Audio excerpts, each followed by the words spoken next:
Aujourd'hui, c'est recette de lasagne, épinards, ricotta et parmesan.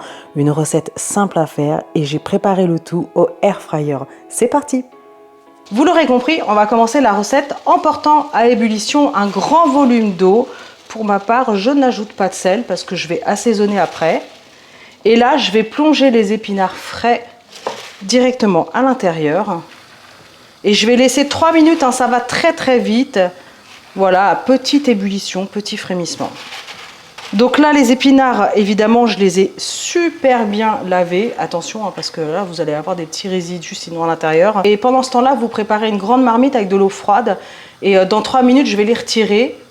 Et comme ça, je vais les plonger dans l'eau froide. Ça va stopper la cuisson et ça va permettre surtout de garder leur belle couleur verte. Je vais couper le feu. Et moi, j'avais mis l'égouttoir. Donc du coup, hop là, c'est super pratique. Et il n'y a plus qu'à les plonger dans l'eau froide. Là, on les laisse dans l'eau froide à peine 1 minute, c'est super rapide. Après, je vais les égoutter, je vous montre tout ça. Allez, ensuite, je vais retirer les épinards de l'eau.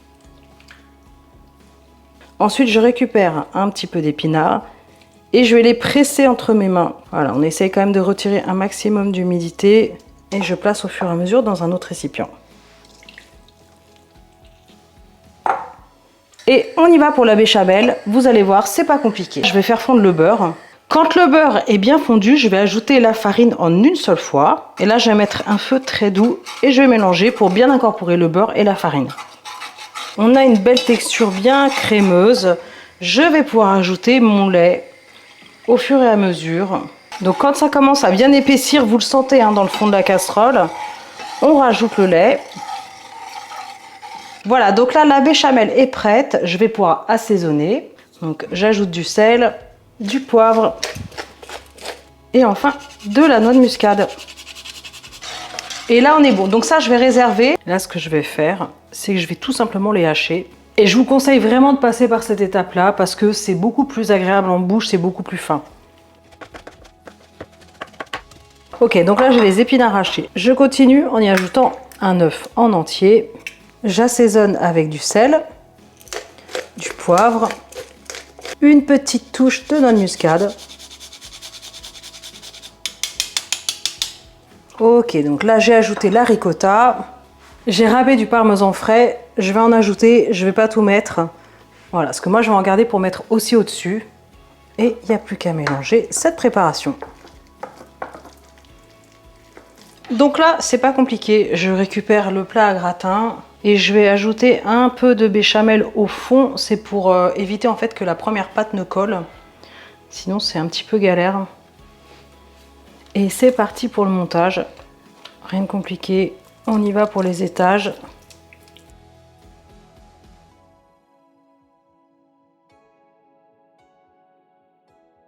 J'en suis au dernier étage, donc j'ai remis la dernière couche d'épinards, béchamel et enfin la dernière pâte à lasagne. Et je vais faire un mélange pour ma part de mozzarella et de parmesan parce qu'il me restait un petit peu de mozzarella râpé. Alors ce que je vous conseille pour les lasagnes, c'est vraiment, là je vais le faire après, de bien recouvrir les bords. Parce que si vous laissez de la pâte comme ça, elle va cramer. Donc une pâte cramée sur le côté trop croustillante, c'est pas terrible en bouche. Moi je fais des mélanges de fromage, hein, mais c'est absolument pas obligatoire. Pour ceux que ça intéresse, je laisserai les dimensions du plat en description. Là, avec une maryse, ce que je vais faire, c'est que je vais rabattre comme ça les éventuels petits coins de pâte qui se soulèvent. Mais normalement, c'est bon. On est parti. Il n'y a plus qu'à enfrayer. Je vous montre. Je mets ça dans la Janine. Et c'est parti. Ok, donc j'ai posé comme ça, vous voyez, directement sur les grilles. J'ai enlevé la séparation au milieu. C'est bon, c'est parti. Il n'y a plus qu'à enfrayer. Oh là là, je sens qu'on va se régaler. Ça va être magnifique. Donc j'appuie sur Megazone parce que j'utilise qu'un seul tiroir. Je mets sur le mode air fryer, pas trop chaud, 170 degrés pour 18 minutes. Ok, alors dans l'euphorie d'utiliser ma super Janine, il y a un truc que j'ai oublié, c'est de ne pas mettre le fromage avant. Donc si vous faites comme moi, que vous oubliez, tout simplement vous l'arrêtez à mi-cuisson, c'est vraiment pas très grave.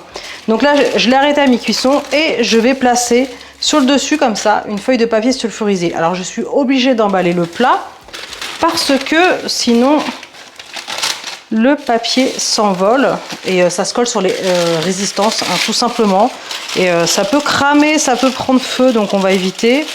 Avec le poids, en fait, ça ne bougera pas. Donc, je le remets et il reste 10 minutes de cuisson, pas de souci. Ça repart au air fryer. Ça vient de sonner.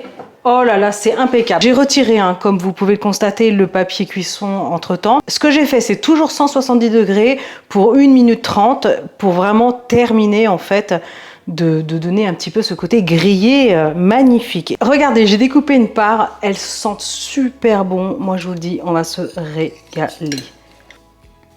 Regardez-moi ça. Gratiné, onctueux à souhait. Allez, dégustation. C'est super bon. Écoutez, vous allez adorer ces lasagnes. Moi, je vous le dis, elles sont super faciles à préparer. Maintenant, c'est votre tour. J'attends tous vos retours en commentaire. Pensez bien à liker, partager, abonnez-vous à ma chaîne. Et moi, je vous dis à très bientôt. Ciao!